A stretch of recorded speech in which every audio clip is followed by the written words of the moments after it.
오늘 읽은 본문의 말씀을 가지고 하나님의 명부, 그 은혜와 경계의 기록이라는 제목으로 말씀을 전하겠습니다. 황성 예터에 밤이 드니 월색만 고요해 폐허에 서린 보를 말하여 주노라. 이 노래는 한국인이 작사하고 작곡한 최초의 대중가요입니다. 1928년에 이 작곡자 전수린 씨가 개성에 있는 만월대를 바라보면서 그 옛날 그 고려의 도읍지였던 개성의 화려함이 다 사라지고 일제시대의 그런 적막함만 가득한 그러한 만월대를 바라보면서 즉흥적으로 작곡한 노래인데, 그 노래에 왕팽이라는 사람이 가사를 붙였고, 그리고 이 에르소라는 가수가 1932년도에 이 노래를 불러서 히트했던 대중가요입니다. 화려했던 옛날이 다 지나가고 쓸쓸하게 달빛만 고요한 황성, 바로 이것이 이제 개성을 말하거든요. 개성. 황성의 의미는 뭔가 하면 황폐한 성읍을 가리킵니다. 그 황폐한 성읍의 그림자, 발자취만 덩거리는 남은 그러한 쓸쓸한 그 모습을 당시의 일제시대의 암울한 상황과 연결지어서 만든 노래입니다. 우리는 화려했던 걸 지나고 안 좋은 곳이 보이면 누구나 다 이런 황성예터를 부르게 됩니다.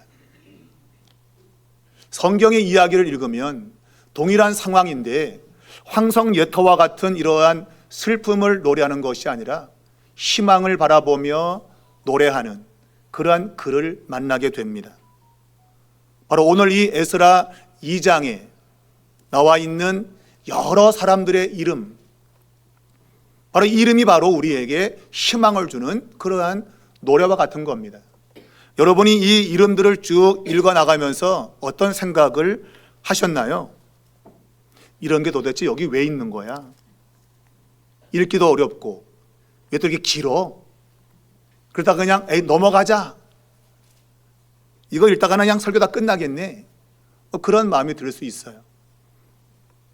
우리가 성경을 보면 종종 우리가 볼 때 무의미한 것처럼 기록되어 있는, 신약 성경에도 마태복음과 누가복음에 족보가 기록이 되어 있는데 누가 누구를 낳고 누가 누구를 낳고 그 위는 누구고 그 위는 누구고 하면 족보를 장황하게 써놓은 내용들을 보게 됩니다. 도대체 그런 족보는 왜 써놓은 것인가?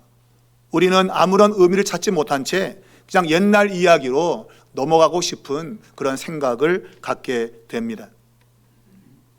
그런데 하나님의 말씀은 우리의 편한 감정을 위해서 기록된 것이 아닙니다.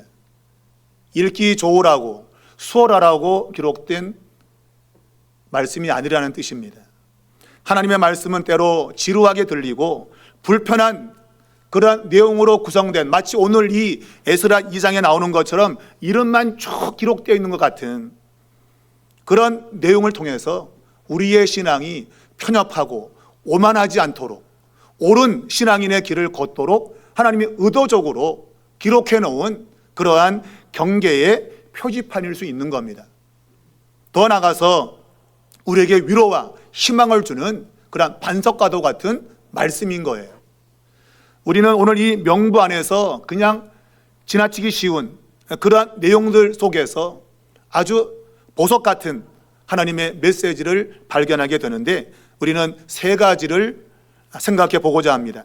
첫 번째는 나의 정체성은 오직 언약 속에 하나님의 은혜로만 보장된다는 것입니다. 황성예터와 같은 그러한 상황, 그것이 바벨론 70년의 포로를 마치고 돌아오는 유다 귀한 공동체의 모습이었습니다. 나라는 빼앗겨서 70년의 세월이 지났고 성전은 다 무너졌고 그리고 땅은 빼앗겼습니다. 마치 황성 같은 곳이 예루살렘이었습니다. 자, 그들이 그러한 상황 속에서 과연 무엇을 이야기해야 되며 무엇을 써야만 되는가 하는 겁니다. 모든 게 다 사라진 것 같은 그러한 상황 속에 도대체 남은 것은 무엇이 있을까 생각해 보면서 이 성경 저자는 오늘 이름을 남기기로 했습니다. 바로 그들에게 남아있는 것은 유일하게 이름이었던 겁니다. 여러분, 이름은 단순하게 글자가 아니라 그 이름 속에는 그 사람의 정체성이 담겨져 있습니다. 옛날 우리 어머니들은 이름이 없었어요. 그래서 청주가 고향이면 청주댁, 마상이 고향이면 마산댁, 그렇게 불려졌습니다. 일제시대를 지나면서 우리는, 우리 조상들은, 우리 선진들은 이름을 빼앗겼죠. 창씨개미라는 그런 것 때문에 이름을 빼앗기고 살았습니다. 단순히 이름은 글자가 아니라 그 사람의 인생이요, 그 사람의 정체성을 담고 있는 겁니다. 유다 백성들은 모든 걸 다 잃어버렸습니다마는 그들에게는 이름이 남아 있었어요. 바로 그 이름을 오늘 장황하게 에스라 2장에 기록을 해 놓고 있습니다. 3절부터 35절까지 보면 수많은 이름이 등장을 하는데, 거기 보면 베들레헴 사람, 아나돗 사람이라고 하는 이러한 근거를 이야기하는 구절들이 나옵니다. 단순히 이것은 돌아오는 이 귀한 공동체가 난민이 아니라 유구한 역사와 전통을 가지고 있는 하나님의 언약의 백성임을 드러내는 것입니다. 환경적으로 모든 게 다 사라져 버렸습니다. 그러나 여전히 그들은 하나님의 약속 속에서 그들의 이름이 남아 있었던 거예요. 하나님의 백성이라는 정체성이 여전히 남아 있었음을 이러한 이름의 기록을 통해서 알려주고 있는 겁니다. 우리가 이 2장을 읽어가면 가장 먼저 만나는 이름이 바로 12명의 지도자의 이름입니다. 성경 저자가 12명의 지도자 이름을 쓰고 있는 이유는 12지파로 구성된 이스라엘 나라를 드러내기 때문입니다. 그래서 12명의 지도자의 이름을 사용하고 있고, 또한 유다와 베냐민만이 아니고 옛날 그 북쪽 이스라엘 땅의 성읍의 이름도 기록해 놓고 있습니다. 바로 이것은 그들이 하나님의 여전히 백성임을, 하나님의 축복의 백성임을 선언하는 겁니다. 다 잃어버렸어도 이 이름을 통해서 하나님의 은혜가 여전히 우리 가운데 있다고 하는 것을 선포하는 것입니다. 바로 그것이 믿음이요, 그것이 이스라엘 백성들에게는 희망이었던 겁니다. 하나님의 은혜는 우리의 역사를 끊어놓지 않았다. 여전히 우리는 하나님의 백성이라고 하는 것을 이 이름을 통해서 나타내고 있는 겁니다. 여러분과 저는 누구입니까? 세상이 우리를 바라보면 때로는 실패자, 무능력자, 평범한 사람, 영어로는 그냥 루저, 그런 용어로 부를지 모르겠습니다. 여러분 스스로도 나는 실패자야, 나는 무능한 사람이야, 나는 그냥 아무것도 아니야, 그렇게 생각하는 사람이 혹 있을지 모르겠습니다.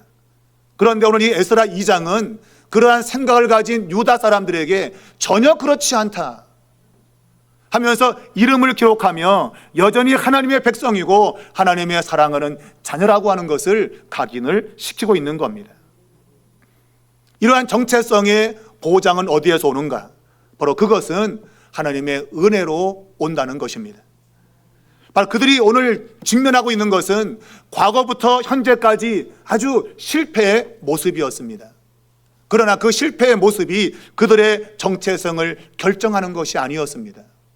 그들의 정체성의 결정은 바로 하나님의 은혜였던 겁니다. 하나님의 은혜가 그렇게 절망적인 70년의 상황, 그 모든 상황을 끝내게 하셨고 그 포로에서 돌아오는 귀한 공동체로 시작을 하게 하셨다는 겁니다.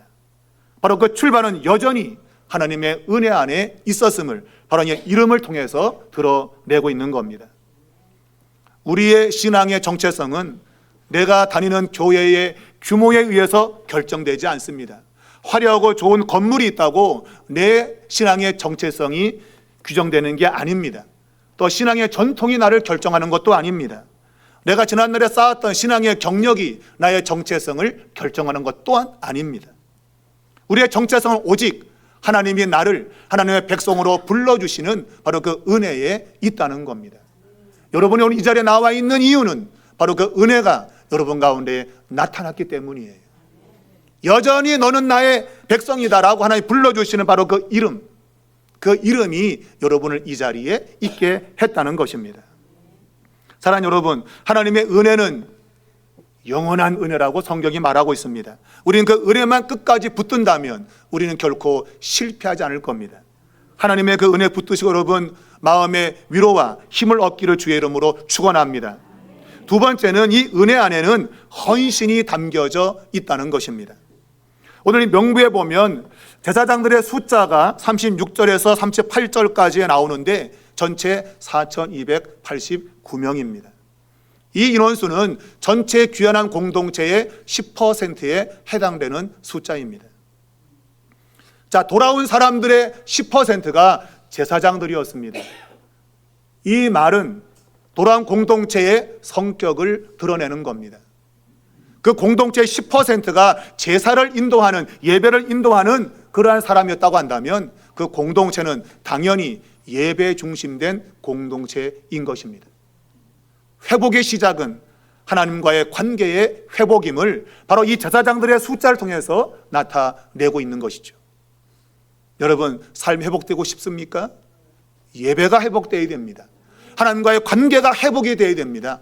에스라서 2장은 바로 그러한 예배 회복을 사람들의 이름을 통해서 나타내고 있는 겁니다. 자, 반면에 이 레위 사람들의 숫자를 오늘 성경에 말하는데 74명에 불과합니다. 4,000명는 제사장과 74명의 레위인은 완전 대조적입니다. 당연히 예배를 돕는 레위인의 숫자가 훨씬 더 많아야 됩니다. 그런데 이 레위인의 숫자가 74명에 불과했던 이유, 도대체 무엇이었을까? 성경은 말하고 않지만 그러나 역사적 정황을 보면 아마 레위 사람들이 바벨론 포로 70년을 지나면서 그들의 삶에 안정이 있었던 것 같습니다. 왜냐하면 역사 속에서 레위 사람들이 홀대를 당하는 그런 일이 있었거든요. 하나님을 섬기는 자들을 백성들이 돌보지 않은 겁니다. 그래서 레위 사람들이 이리 떠돌고 저리 떠돌고 그런 이야기가 사사기에 기록이 되어 있고, 그리고 유다 왕들의 그런 역사 속에서도 레위 사람들이 성전이 닫히는, 예배드리지 못하는 그러한 우상 숭배가 있었기 때문에 그들의 삶의 생계에 위협이 있었던 것은 분명합니다. 그런 걸 볼 때 이 바벨론 70년을 지나면서 그들의 삶이 안정되어서 더 이상 미래를 무모하게 살고 싶지 않은 것이죠. 그 안정된 자리를 떠나서 예루살렘 황폐한 성읍에 가서 삶이 힘들어지고 싶지 않은 겁니다. 누구나 사람은 안정되면 그 안정된 자리를 떠나기 싫어합니다. 근데 놀라운 사실은 믿음은 안정된 자리를 떠난다는 거예요. 하나님이 아브라함을 부를 때 그의 고향은 갈대아 우르였습니다. 바로 그 장소는 너무나도 비옥한 것이었고 삶에 아무런 문제가 없었습니다. 그런데 하나님은 그곳을 떠나라고 했습니다. 떠나라. 그곳이 물론 예배드리기에, 하나님 앞에 예배드리기에 좀 안 좋은 면도 있지만 하나님의 뜻은 바로 하나님만 바라보게 하는 그러한 의도를 가지고 있는 겁니다. 바로 그것이 믿음이기 때문입니다. 환경을 의지하는 것이 아니라 하나님을 의지하며 살아가는 것, 그것이 믿음이기 때문에 하나님이 아브라함을 갈대아 우르에서 나오게 하신 겁니다. 신약 성경을 보면 예수님께서 제자들을 데리고 변화산에 올라가셨습니다. 그곳에서 예수님은 영광스러운 모습으로 변화되셨습니다. 얼마나 그 모습이 좋았던지 수제자인 베드로가 말했습니다. 주여, 여기에 초막 3개를 짓고 하나는 주를 위하여, 하나는 모세를 위하여, 하나는 엘리야를 위해서 초막을 짓고 눌러 앉읍시다 그랬어요. 왜? 너무 좋은 모습이기 때문에 그렇습니다. 예수님과 함께 했던 지난 날들은 너무나도 힘들었습니다. 집도 없고 절도 없고, 아니 절도 안 되지. 집도 없고 머물 것도 없고 그냥 떠도는 삶이었단 말입니다. 그런데 그 산 위에서 예수님 모습은 너무나도 영광스러운 모습이었고 그래서 거기에 그냥 눌러앉고 싶은 거예요. 여러분과 저도 그런 유혹이 얼마든지 있습니다. 삶이 편안하면 굳이 예배 드려야 돼? 굳이 기도해야 돼? 이런 유혹이 찾아오는 거예요.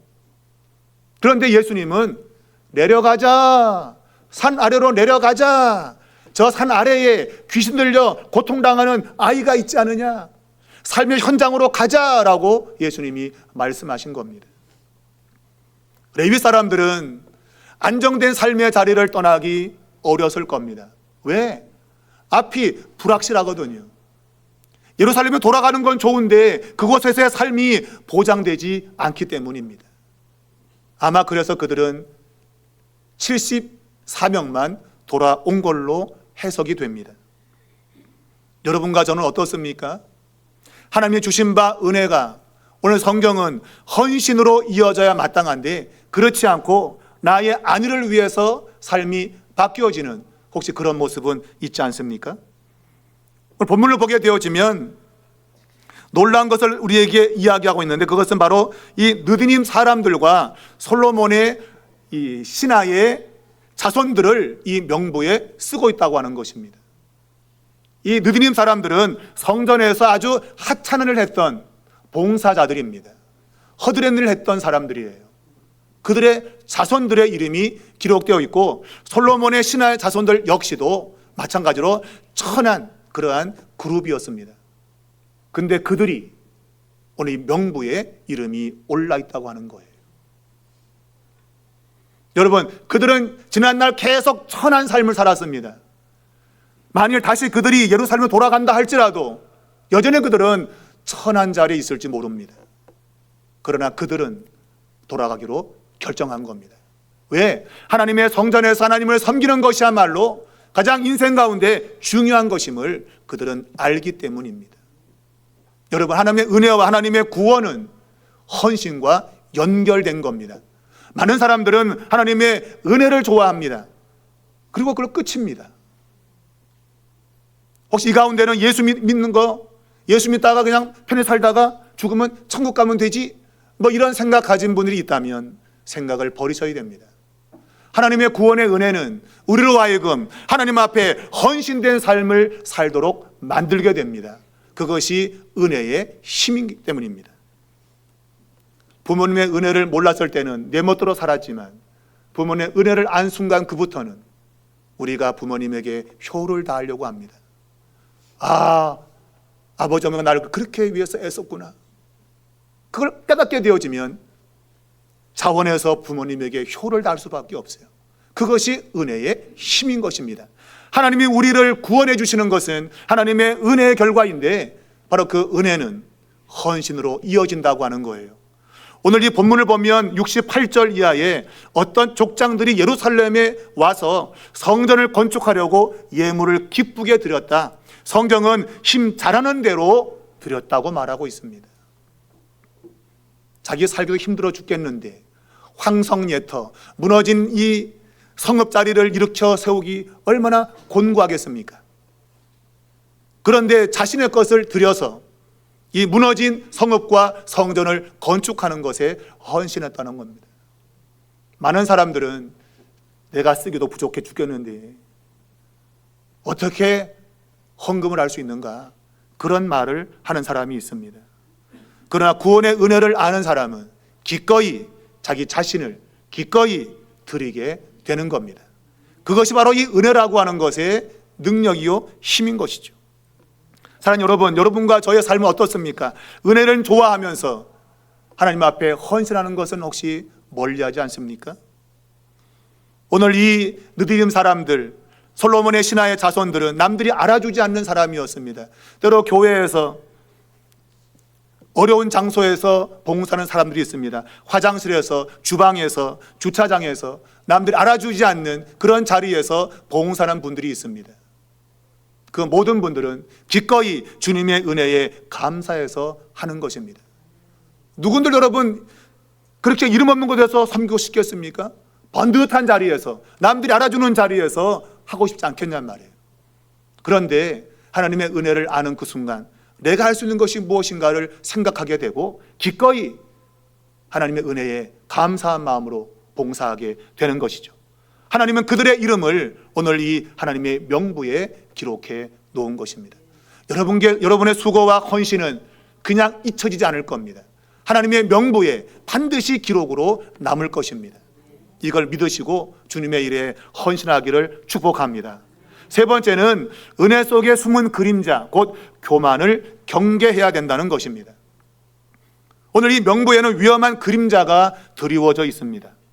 무슨 말인가 하면 59절부터 63절까지에는 신앙의 공동체의 순수성을 유지하기 위해서 족보를 알지 못하는 제사장들을 사역하지 못하게 했습니다.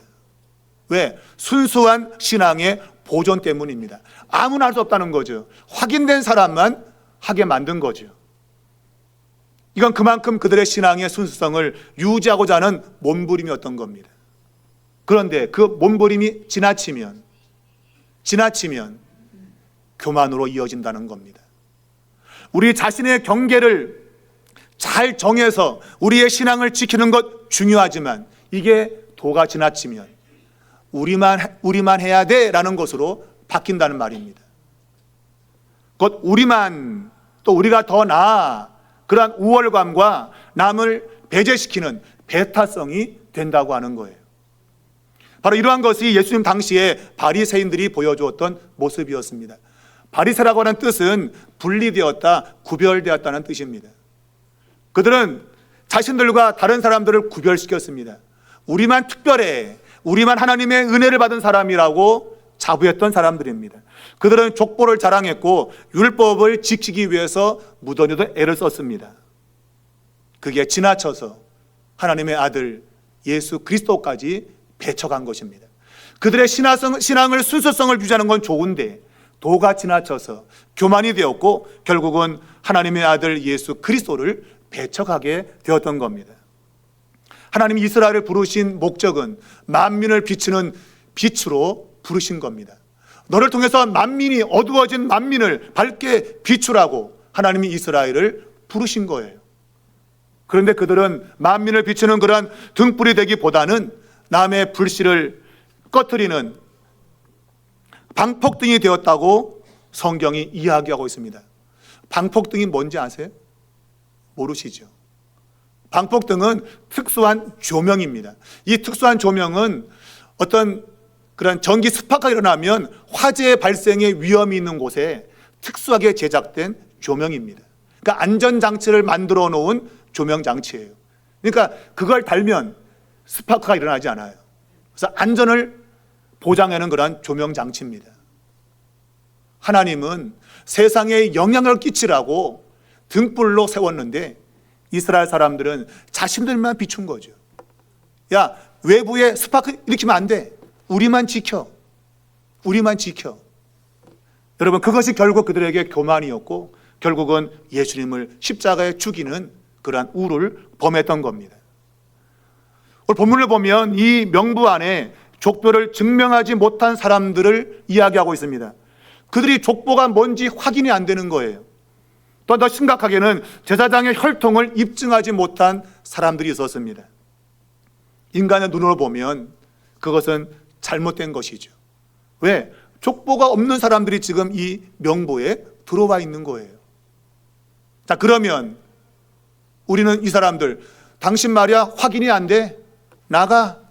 그럴 수 있는데 오늘 성경은 그들을 내쫓지 않았다고 말하고 있습니다. 그리고 우림과 둠밈을 가진 대제사장이 일어날 때까지 그들은 기다리고 했답니다. 여러분, 은혜가 지나치면 때로 잘못하면 교만이 됩니다. 은혜를 많이 받은 사람들을 유심히 보면 자기가 재판장이 되는 경우가 있어요. 자기가 판단을 해버려요. 내 기준에 이러니까 너는 틀렸어.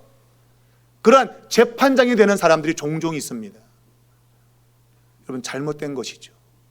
은혜를 받으면 받을수록 사람은 겸손해져야 됩니다. 오늘 허물이는 사람들이 이 명부 안에 있었습니다. 그런데 그들을 내쫓지 않았습니다. 우림과 둠밈을 가진 완벽한 대제사장이 일어날 때까지 기다려보자. 그가 와서 판단하도록. 근데 우리는 그때까지 못 기다려요. 당장 결정을 해야 돼. 그래서 마음에 안 들면 나가. 너는 안 돼. 이렇게 결정을 짓고 우리 스스로에게도 환경을 보면서 그래, 난 틀렸어. 이미 자기가 결정을 짓는 그런 일이 있다는 것이죠. 여러분, 조금 더 기다리십시오. 하나님께서 정말 정확히 판단해 줄 그때까지 좀 기다리십시오. 여러분, 기다림의 은혜, 이것 또한 믿음입니다. 사람들은 기다리지 못해요. 그냥 빨리 결정 주고 빨리 끝내려고 그래요. 여러분, 조금만 기다리면 답이 나온단 말입니다. 조금만 무릎 꿇고 조금만 기도해 보세요. 하나님이 길을 알려주실 거예요. 오늘 이 공동체 안에, 이 명부 안에 확인되지 않은 사람이 있었는데 기다린 겁니다. 확인될 때까지 기다려보자. 기다려보자. 우리 모임 안에도 좀 부족한 사람이 있을 거예요, 여러분. 저 인간 왜 안 변하지? 꼴 보기 싫은데. 조금만 더 기다려 보십시오, 여러분. 조금만 더 기다려 보세요. 하나님께서 결정해 주는 날이 올 겁니다. 내 눈에 안 드는 것 같지만 하나님께서 그를 높이 쓰시는 그런 사람이 있는 겁니다. 우리는 우리만, 나만 그러한 경계를 벗어나야 됩니다. 또한 그것을 경계해야 됩니다. 같은 단어인데 여러분, 경계는 울타리를 말하는데 또한 경계는 조심한다는 뜻입니다. 우리의 신앙이 잘 유지되는 그런 것도 물론 중요합니다. 그러나 우리만, 나만이라고 하는 것에 갇히면 안 됩니다. 우리 삼일교회가 잘 되는 교회가 되기를 원한다면 우리 교회는 열린 교회가 되어야 됩니다. 누구든지 환영할 수 있고 또 그 사람을 받을 수 있는 그런 곳이 돼야지 우리끼리만 우리가 남이가 뭐 이러면서 안 되는 거죠, 여러분. 모든 사람에게 열려있는 교회, 그런 교회를 통해서 하나님은 일하시게 될 것입니다. 에스라 2장은 결국 결론적으로 우리 모든 사람을 예수님께로 인도하고 있습니다. 이 명부는 좀 불편한 명부입니다. 족보도 확인되지 않고 그래서 아직까지 불확실합니다. 그런데 우리에게 확실한 명부가 있습니다. 바로 그것은 예수 그리스도를 믿을 때 써지는 명부입니다. 누구든지 예수를 믿으면 그 사람은 하나님의 명부에 기록이 됩니다.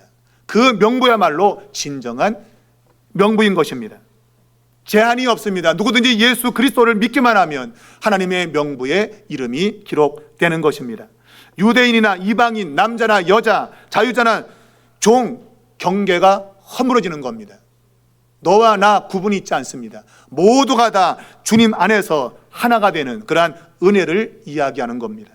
사랑하는 여러분, 이 은혜가 있다면 교회는 하나님께서 역사하실 것입니다.